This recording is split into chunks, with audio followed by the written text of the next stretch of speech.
আমাদের দেশে যারা পবিত্র ঈদ মিলাদুন নবী সাল্লাল্লাহু আলাইহি ওয়াসাল্লামের বিরোধিতা করে থাকে, তারা সব সময়ই একটা কথা বলে থাকে, নবীজির ইন্তেকালের পরে 600 বছর পরে এই মিলাদুন নবী বেদাতীরা চালু করছে। তাদের এই কথার প্রতি উত্তরে আমরা যদি একটা বাংলা জবাব দেই, দলিল না, এটা বাংলা জবাব।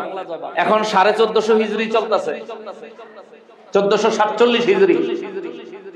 তো নবীজির ইন্তেকাল মোবারকের 600 বছর পরেও যদি ঈদ মিলাদুন নবী এটা চালু হয়ে থাকে, গত 800 বছরে যেহেতু কেউ এটা বন্ধ করতে পারে নাই, দাবায়া রাখতে পারে নাই, বরং বেড়েই চলেছে, বেড়েই চলেছে, বেড়েই চলেছে, ঠিক কিনা বলে? সুতরাং এইটা মশহুর হালাল হওয়ার জন্য, বৈধতা পাওয়ার জন্য আকলের সামনে তো এই 800 বছর ধরে জারি থাকাটাই যথেষ্ট, ঠিক কিনা বলে? কোরআন হাদিস তো আছে। নবী মানছে আবু বকর হইছে, নবী মানে নাই আবু জাহেল হইছে, ঠিক কিনা? গুনাহগারের গুনাহ ঝরে নবী দুরুদে আপনার, গুনাহগারের গুনাহ ঝরে নবী দুরুদে আপনার, রোজ হাসরে পার করিবেন, রোজ হাসরে বেন উম্মত গুনাহগার নবীজি আল্লাহ আল্লাহ লা ইলাহা হো আল্লাহ আল্লাহ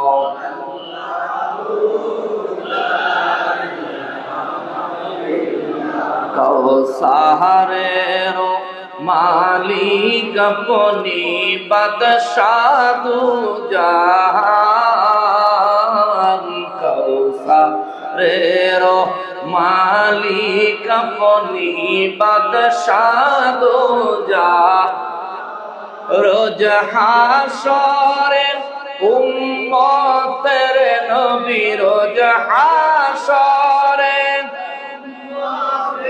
নবী কাউসার করবেন দান, নবীজি আল্লাহ আল্লাহ লা ইলাহা হো আল্লাহ আল্লাহ লা ইলাহা লা ইলাহা ইল্লাল্লাহু মুহাম্মাদুর রাসূলুল্লাহ সাল্লাল্লাহু আলাইহি ওয়াসাল্লাম। সকলে মহব্বতে মহান রব্বুল আলামিনের শুকরিয়া আদায় করার নিয়তে জবান খুলে উচ্চ আওয়াজে পড়ি আলহামদুলিল্লাহ। আরো একবার শুকরিয়া আদায় করবো এই জন্য যে পরওয়ারদিগারে আলম মেহেরবানি করে আজ পবিত্র মাহে রবিউল আউয়াল মাসের 13 তারিখ দিবাগত রাত, পবিত্র ঈদ মিলাদুন নবী সাল্লাল্লাহু আলাইহি ওয়াসাল্লাম উদযাপন উপলক্ষে ঐতিহ্যবাহী চাঁদপুর জেলাধীন চাঁদপুর সদরস্থ ইসলামপুর গাছতলা দরবার শরীফে আয়োজিত আজ 8ই সেপ্টেম্বর 2025 পবিত্র ঈদ মিলাদুন নবী সাল্লাল্লাহু আলাইহি ওয়াসাল্লাম উদযাপন মাহফিল প্রতি বছরের ন্যায় এবছরেও আমাদেরকে আসার, উপস্থিত হওয়ার এবং অবস্থান করার যে সুযোগ, যে তৌফিক মহান রব্বুল আলামিন এনায়েত করেছেন, তার জন্য সকলে জবান খুলে উচ্চ আওয়াজে আরো একবার শুকরিয়া আদায় করি আলহামদুলিল্লাহ। লক্ষ কোটি দুরুদ ও সালাম সরকারে কায়নাত সাইয়্যিদুল মুরসালিন খাতিমুন নবীন রহমাতুল লিল আলামিন নূরে মুজাসসাম নূরুন আলা নূর হায়াতুন নবী, জিন্দা নবী, নবীদের নবী, উম্মতের কান্ডারি নবী, শাফাআতের কান্ডারি নবী, হাউজে কাউসারের মালিক নবী, আমার পেয়ারা নবীজির নূরানি কদম মোবারকে মহান রব্বুল আলামিন যেন মেহেরবানি করে কবুল করেন। জবান খুলে পড়ি আমিন। অধ্যক্ষার আয়োজিত পবিত্র ঈদ মিলাদুন নবী সাল্লাল্লাহু আলাইহি ওয়াসাল্লাম উদযাপন মাহফিলের সম্মানিত সভাপতি সাহেব এবং আজকের মাহফিলের সম্মানিত দুআগীর আমার মুর্শিদ কেবলা মুর্শিদে বরহক পীর তরিকত रहनुमाए शरीयत मुनाजिर अहले सुन्नत वल जमाअत मुजाहिद दीन मिल्लत हजरतुल अल्लामा अलहाज हजरत मौलाना ख्वाजा मोहम्मद आरिफुर रहमान ताहिरी नक्शबंदी मुजद्दिदी मद्दजिल्लाहुल आली बारकाल्लाहु फी हयातिही সকলে উচ্চ আওয়াজে পড়ি আল্লাহুম্মা আমিন। আজকের মাহফিলের আয়োজনে সার্বিক সহযোগিতায় যিনি অক্লান্ত পরিশ্রম করেছেন এই দরবারের এই সম্মানিত শাহজাদা হযরতুল আল্লামা জনাব হযরত মাওলানা খাজা মোহাম্মদ জুবায়ের নকশবন্দি মুজাদ্দিদি মাদ্দাজিল্লাহুল আলী বারাকাল্লাহু ফি হায়াতিহি সকলে উচ্চ আওয়াজে পড়ি আল্লাহুম্মা আমিন। অত্যন্ত আনন্দের সঙ্গে এবং নিজেদেরকে অত্যন্ত সৌভাগ্যবান হিসেবে উপস্থাপন করতে চাই, আজ আমাদের এই দরবারে প্রথমবারের মতো বাংলাদেশের বরেণ্য উলামায়ে কেরাম প্রথম সারির আলিমদের মধ্যে একজন, যিনি মুনাজির আহলে সুন্নাত ওয়াল জামাআত, আমার শ্রদ্ধাভাজন অত্যন্ত অন্তরের প্রাণ প্রিয় বড় ভাই, আমাদের মাহফিলে উপস্থিত হয়েছেন জনাব হযরতুল আল্লামা আলহাজ হযরত মাওলানা মুফতি আলাউদ্দিন জিহাদি মাদ্দাজিল্লাহুল আলী। আল্লাহ তাআলা হুজুরকে হায়াতে তাইয়্যিবা দান করুক, সবাই পড়ি আমিন।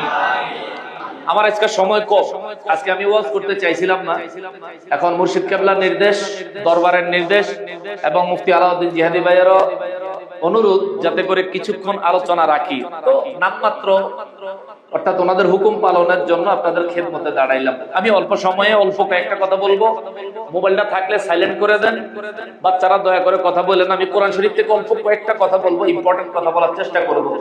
আল্লাহ পাক রব্বুল ইজ্জত তার ওলিদের খাতিরে আমাকে এবং আমাদের সবাইকে খাস রহমত ও বরকত নাজিল করুক, সবাই পড়ে আমিন। সম্মানিত হাজিরিন, আমি বয়ান করার নিয়তে কালামে হাকিম কুরআনুল কারীমের 10 নম্বর সূরা সূরা ইউনূসের 57 এবং 58 নম্বর আয়াতে কারীমা তেলাওয়াত করেছি। তেলাওয়াতের উদ্দেশ্য হলো পবিত্র ঈদ মিলাদুন নবী সাল্লাল্লাহু আলাইহি ওয়াসাল্লামের মর্যাদা এবং মর্তবা সম্পর্কে আলোচনা।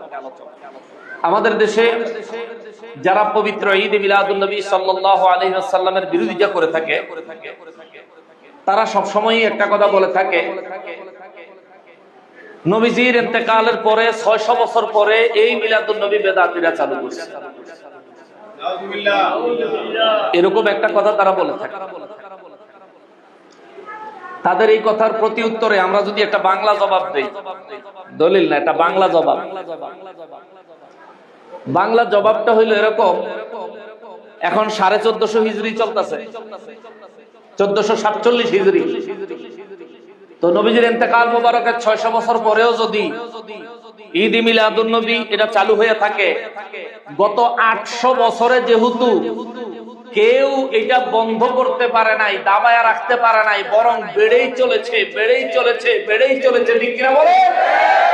সুতরাং এইটা মশহুর হালাল হওয়ার জন্য, বৈধতা পাওয়ার জন্য আকলের সামনে তো এই 800 বছর ধরে জারি থাকাটাই যথেষ্ট, ঠিক কিনা বলে? কোরআন হাদিস তো আছে, যদি কোরআন সুন্নাহ দলিল আদিল্লা দিয়ে প্রমাণ করা না যাইতো, তাইলে এই কাজকে বাতিল হিসেবে সাব্যস্ত করে শুরু হওয়ার 10 বছরের ভিতরে, নাইলে 20 বছরের ভিতরে, নাইলে 50 বছরের ভিতরে, নাইলে 100 বছরের ভিতরে, নাইলে অন্তত 500 বছরের ভিতরে তো এটা বন্ধ হইতো, ঠিক কিনা বলেন? কিন্তু বন্ধ হইছে এশিয়া মহাদেশের মধ্যে সবচেয়ে অন্যতম বিশাল জশ্নে জুলুসে ঈদ মিলাদুন নবী সাল্লাল্লাহু আলাইহি ওয়াসাল্লামের আয়োজন হয়েছে আমার বাংলাদেশে। জোরে বলেন না মারহাবা। তোমরা জ্বলতেছে জ্বলুক, তোরা জ্বললে মরবি, ঠিক কিনা বলেন? আমরা কেন এটা করি? কোরআনুল কারীমে নবীজির মিলাদুন নবীর ওয়াজ, নবীজির মিলাদুন নবীর আয়োজন, নবীজির মিলাদুন নবীর অনুষ্ঠান স্বয়ং আল্লাহ নিজে করেছেন, এর বর্ণনা আছে। জোরে বলেন সুবহানাল্লাহ।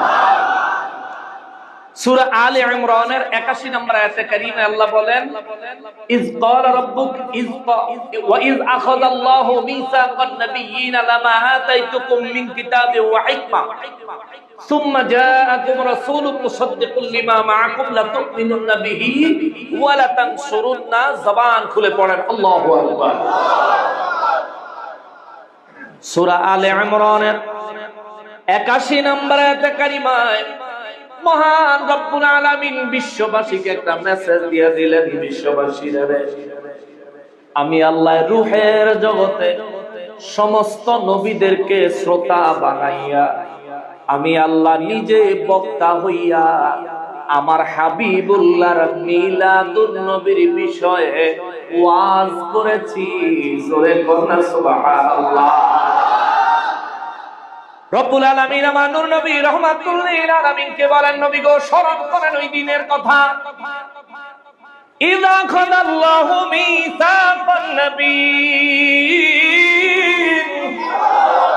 রব্বুল আলামিন বলেন, হুজুর স্মরণ করেন ওই দিনের কথা, ওই সময়ের কথা।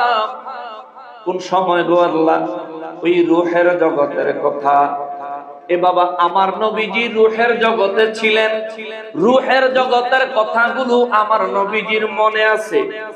আমি আর আপনিও রূহের জগতে ছিলাম, রূহের জগতের কথাগুলো কি আমাদের মনে আছে?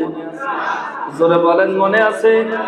যেহেতু আমাদের মনে নাই, আমার রাসূলের মনে আছে। এই জন্য আল্লাহ বলেন, হুজুর স্মরণ করেন ওই দিনের কথা। এই জায়গায় উম্মত আর নবীর মাঝে একটা পার্থক্য হয়ে গেল। রূহের জগতে যা হয়েছে নবীজি দুনিয়াতে আসার পরেও নবীজি পুঙ্খানুপুঙ্খভাবে মনে আছে।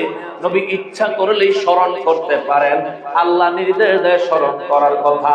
আমি যেহেতু চেষ্টা করলেও রূহের জগতের কোনো কিছু স্মরণ করতে পারি না, বুঝা গেল উম্মত আর নবী সমান হতে পারে না।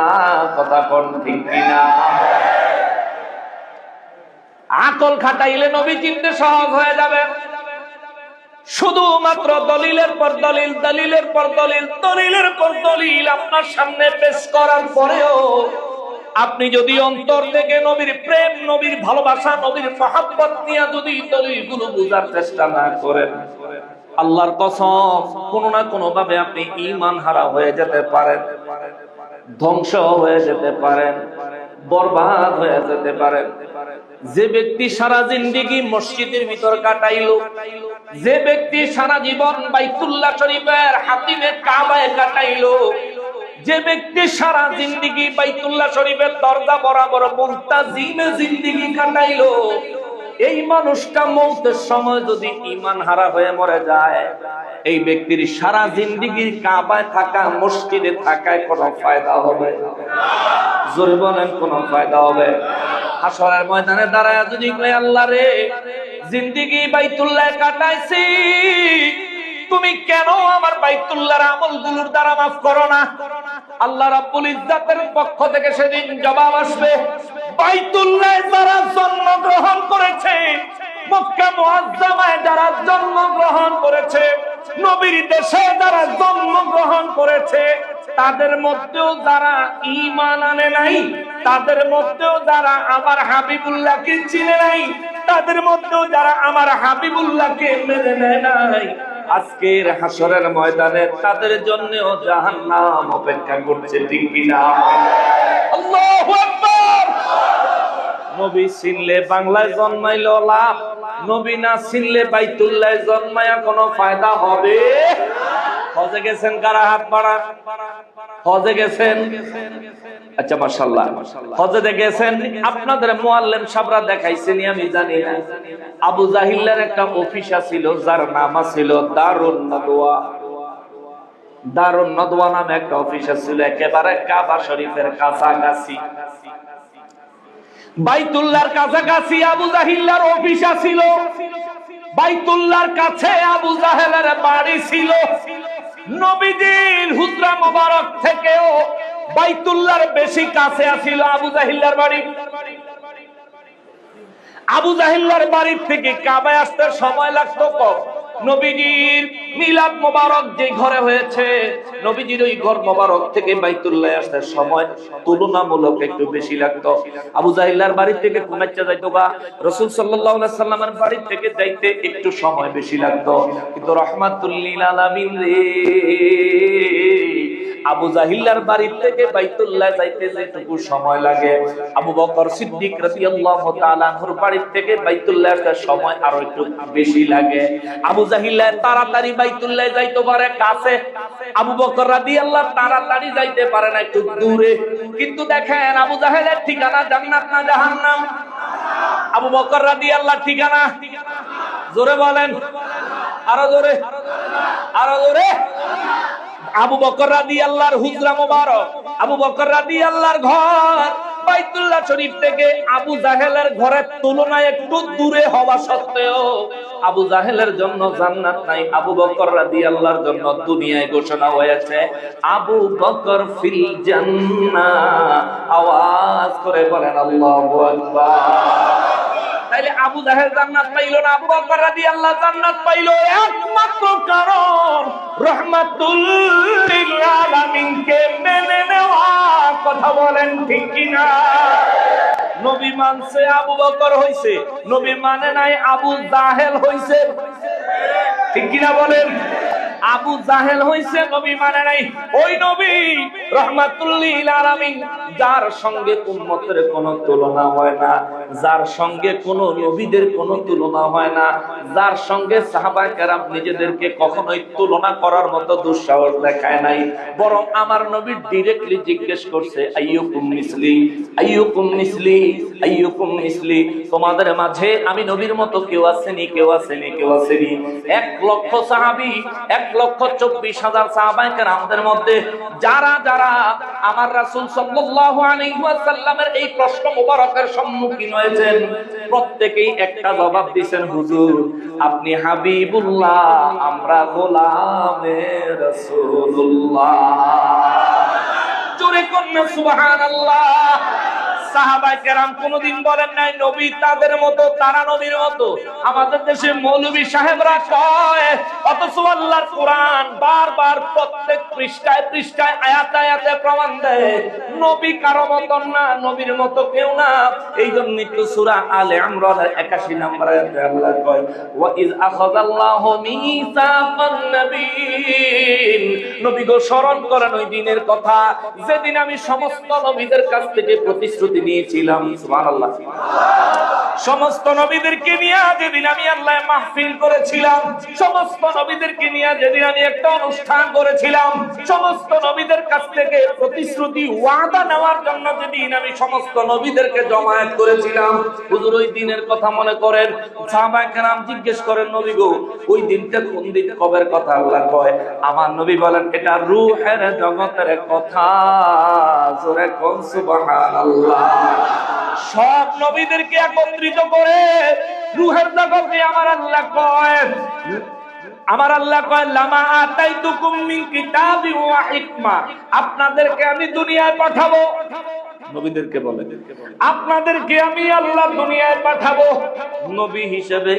দুনিয়ায় যাওয়ার পর লামা আতাইতুকুম মিন কিতাব, এই কিতাব আপনাদেরকে দিব। লামা আতাইতুকুম মিন কিতাবি ওয়া হিকমা, দুনিয়ায় আপনারা তাশরীফ আনার পরে আমি আল্লাহ আপনাদেরকে আসমানি কিতাব দিব। আমি আল্লাহর কুদরতের হিকমা, অত্যন্ত প্রজ্ঞাপূর্ণ জ্ঞান আপনাদেরকে দান করব, যেটা সায়েন্টিফিক জ্ঞান, যেটা দুনিয়ার মানুষ ইচ্ছা করলে যে জ্ঞান সম্পর্কে জানতে পারে না, অর্থাৎ মহামহিম মহাশূন্যের জ্ঞান, রব্বুল ইজ্জতের কুদরতের জ্ঞান আমি আল্লাহ আপনাদেরকে দান করব। এরপরে আল্লাহ এবার তার উদ্দেশ্য বর্ণনা করেন। সুম্মা জাআকুম রাসূলুন, জোরে বলেন আল্লাহু আকবার। আল্লাহ কয় সুম্মা, অতঃপর জাআকুম, যখন তোমাদের মাঝে আগমন করবেন। সুবহানাল্লাহ। কথা হচ্ছে কোথায়? রূহের জগতে।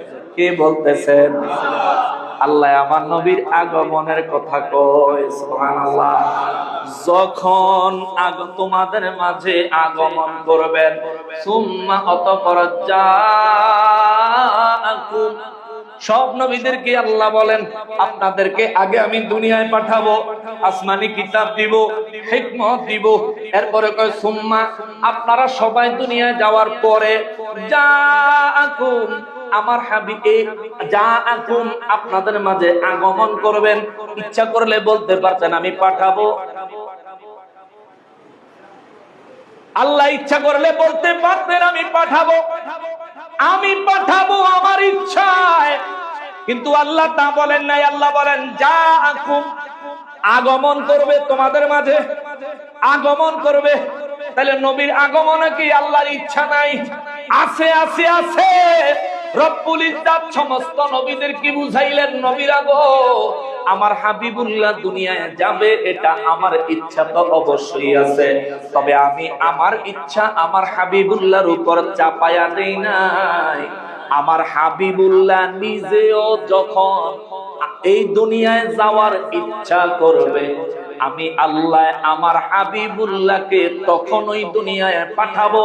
এই জন্য আমি বলেছি সুম্মা জাআকুম রাসূলুন, আমার এই রসুল যখন আমার ইচ্ছা এবং আমার হাবিবুল্লাহ নিজের ইচ্ছায় তোমাদের মাঝে আগমন করবেন, মিলাদ গ্রহণ করবেন, অর্থাৎ যখন আমার হাবিবুল্লাহর মিলাদুন নবী হবে, চিৎকার দিয়া কোন সুবহানাল্লাহ। আমার নবী তখন দুনিয়ায় না রূহের জগতে? জোরে বলেন কোথায়? সমস্ত নবীরা দুনিয়ায় না রূহের জগতে? ও মুসলমান, সব নবীরা শ্রোতা, আল্লাহ হলেন বক্তা। আমার নবীর মিলাদুন নবী হলো আল্লাহর বক্তব্যের বিষয়। সুবহানাল্লাহ। মৌলভী সাহেবরা কয় মিলাদুন নবীর কথা কোরআনে নাই, তারা বলে মিলাদুন নবীর কথা হাদিসে নাই। আরে ফাদাম দামায় কয় কি রে, কয় সাহাবায়ে কেরাম কেউ মিলাদুন নবী করে নাই। এ বেকর, শুরু হইছে রূহের জগতে, আইজো চলতে আছে, চলতেই থাকবো, চলতেই থাকবো, কিয়ামত পর্যন্ত চলবো। কিয়ামতের ময়দানেও আমার দয়াল নবীর মর্যাদা মর্তবা দেখানোর জন্যই আমার আল্লাহ কে হাসরের ময়দান কায়েম করবেন। জোরে কোন সুবহানাল্লাহ। এই কথায় কারো বিশ্বাস, কারো অবিশ্বাস আছে? এই কথায় কারো অবিশ্বাস আসেনি? বলবেন হুজুর কি কোন, হাসরের ময়দান আল্লাহ বানাবে আমাদের বিচার করার জন্য। দরমিয়া আমরা কে নেকি নেককার, কে গুনাহগার, কে জান্নাতি, কে জাহান্নামী আল্লাহ জানে কি জানে না? নাকি আল্লাহ মাইপা বুঝন লাগবে, মিজানো নিয়া মাইপা বুঝন লাগবে? আল্লাহ আল্লাহ কি জানে না কে জান্নাতি? ধরে বলেন জানে কি জানে না? আল্লাহ কি জানে না কে জাহান্নামী? জানে কি জানে না? আল্লাহ সবই জানে।